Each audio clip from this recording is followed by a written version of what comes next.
ইসরায়েলের সঙ্গে দ্বিতীয় দফা যুদ্ধের জন্য প্রস্তুতি ইরান। তাহলে আবারও কি শুরু হচ্ছে ইরান ইসরায়েলের যুদ্ধ?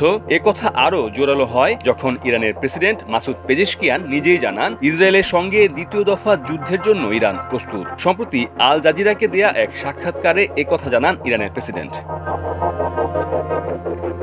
সাক্ষাৎকারে পেজেশকিয়ান জানিয়েছেন, প্রয়োজনে দখলদার ইসরায়েলের বিরুদ্ধে যে কোনো ধরনের যুদ্ধে ইরান প্রস্তুত। সেই সঙ্গে চলমান যুদ্ধবিরতি নিয়ে ইরান তেমন আশাবাদী নয় বলেও জানিয়েছেন তিনি। এ সময় আন্তর্জাতিক বিরোধিতা সত্ত্বেও ইরান তার ইউরেনিয়াম সমৃদ্ধকরণ কর্মসূচি চালিয়ে যাবে বলেও উল্লেখ করেন পেজেশকিয়ান। পাশাপাশি তিনি দাবি করেন যে এই কর্মসূচি আন্তর্জাতিক আইনের কাঠামোর মধ্যেই বাস্তবায়িত হবে। ইরানের পরমাণু কর্মসূচি নিয়ে পশ্চিমা দেশগুলোর সঙ্গে দীর্ঘদিনের উত্তেজনা চলছে।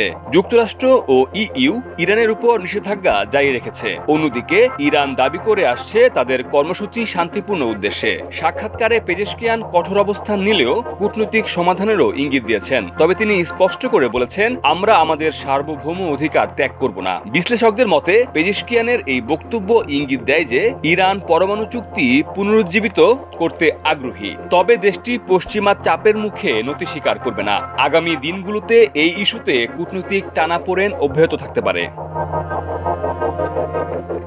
বসুন্ধরা টিস্যু, অশুদ্ধতার বিরুদ্ধে এক বিন্দুও ছাড় নয়। এর আগে ইরান যুক্তরাষ্ট্র পরমাণু আলোচনার মধ্যে ইসরায়েল গত 13 জুন ইরানের একাধিক পরমাণু স্থাপনা ও বেসামরিক স্থানে হামলা চালায়। পাল্টা জবাব দেয় ইরানও। পরে যুক্তরাষ্ট্রও ইরানের পরমাণু স্থাপনায় হামলায় যোগ দেয়। ইরানও মধ্যপ্রাচ্যের মার্কিন ঘাঁটিতে ক্ষেপণাস্ত্র হামলা চালায়। এরপর যুদ্ধবিরতি ঘোষণা করেন মার্কিন প্রেসিডেন্ট ডোনাল্ড ট্রাম্প। 12 দিনের ওই যুদ্ধে ইরান ও ইসরায়েলে ব্যাপক ক্ষয়ক্ষতি হয়। মির্জা রকিবুল হাসান, নিউজ 24।